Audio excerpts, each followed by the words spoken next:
Pawan frustration పీక్స్కి చేరింది. రోజా సంచలన comments. Janasena అధినేత పవన్ కళ్యాణ్ ఫ్రస్ట్రేషన్ పీక్స్కి చేరిపోయిందని రోజా అన్నారు. సీఎం జగన్, పవన్ కళ్యాణ్ ఒకేసారి పార్టీలు పెట్టారని, అయితే జనసేన బలోపేతం కాకపోవడానికి ఎవరు కారణమని అన్నారు.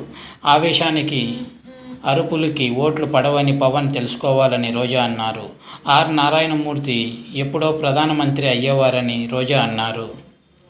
ప్రజలకి ఏం చెప్పబోతున్నారని ముందు చెప్పాలని అన్నారు. అధికారం చేపట్టాలనే లక్ష్యంతో ప్రతిపక్ష పార్టీ నాయకుడిగా ఏం చేశావు అనేది ప్రజలు గమనిస్తారని చెప్పారు.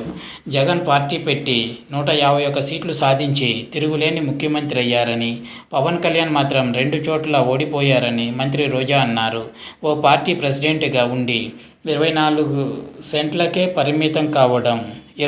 సీట్లకే పరిమితం కావడం సిగ్గుచేటు అని అన్నారు.